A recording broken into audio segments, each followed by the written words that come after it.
সরকারের ভিতরেই ভূত আছে, আমি এটা নিশ্চিত। 5ই আগস্টের পরপরই বলে দিলেন যে আমরা আওয়ামী লীগকে ক্ষমা করে দেব।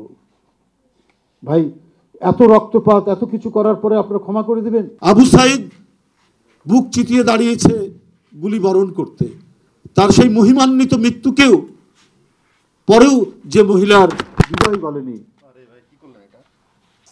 সেই মহিলা জন্য এবং তাদেরকে পুনর্বাসনের জন্য, তাদেরকে ফিরিয়ে আনার জন্য ভেতর থেকে কারা কারা কাজ করছেন, কারা কারা চেষ্টা চালাচ্ছেন। আর সরকারই এতদিন নীরব নিশ্চুপ বসে থাকলেন কেন? সরকারের ভিতরেই ভূত আছে, আমি এটা নিশ্চিত। আমরা বারবার বলেছি, কিন্তু আমরা দেখেছি সরকারের ভেতর থেকেই মানে আসল শত্রুপক্ষকে চিহ্নিত না করে বরং তারা বিএনপির বিরুদ্ধে নানা ধরনের চক্রান্ত ষড়যন্ত্র করে গেছে। আমরা দেখেছি কেউ কেউ, আমি সবার কথা বলবো না, অনেককেই নানা ধরনের বিরূপ মন্তব্য করেছেন, নানাভাবে নাজেহাল করা, হয়রানি করা, অবহেলা করা, এইটা আমরা দেখেছি। সেবুরি বিরিয়ানি মশলা, কিছু স্বাদ স্মৃতিকে ফিরিয়ে আনে।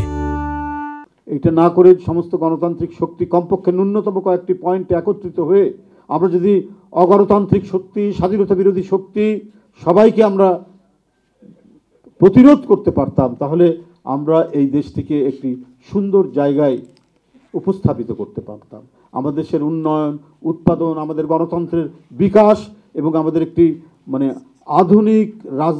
আধুনিক একটি রাষ্ট্রে পরিণত করার আমাদের যে ভাবনা, যেটা 5ই আগস্টের চেতনার মধ্যে দিয়ে বা জুলাই বিপ্লবের মানে চেতনার যেটি তৈরি করেছে, সেটি বাস্তবায়ন অত্যন্ত সহজ হতো।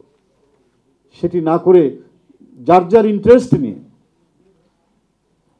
বিভিন্ন রাজনৈতিক দল তাদের ইন্টারেস্ট নিয়ে কাজ করতে শুরু করে দিলেন।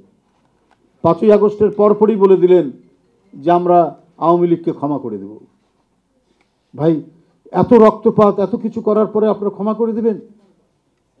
এই তখন থেকেই বোঝা গেল যে একটা কোথাও গভীর একটা বোঝাপড়া আছে। পার্শ্ববর্তী মানে তাদের সাথে সম্পর্ক উন্নয়ন করবেন, আচ্ছা করতে চান করবেন, কিন্তু তাদেরকে ক্ষমা করে দিবেন কেন? যারা অপরাধ করেছে, আমরা আবারও শুনেছি যে তাদের কোনো কোনো অফিসার গুলি করে মাথায় ফিনকি দেওয়া রক্ত না দেখলে পরে তার নাকি ঘুম হতো না। আয়না ঘর থেকে শুরু করে বিভিন্ন যে মানে নির্যাতনের ছবি আমরা প্রতিদিন দেখছি এবং যে কাহিনী, লোমহর্ষক কাহিনীগুলো শুনছি, তাতে অপরাধীদের বিচার হবে না? ক্ষমা করে দিবেন? এই 5ই আগস্টের পরে আমরা সেই ঘটনাগুলো আমরা দেখলাম।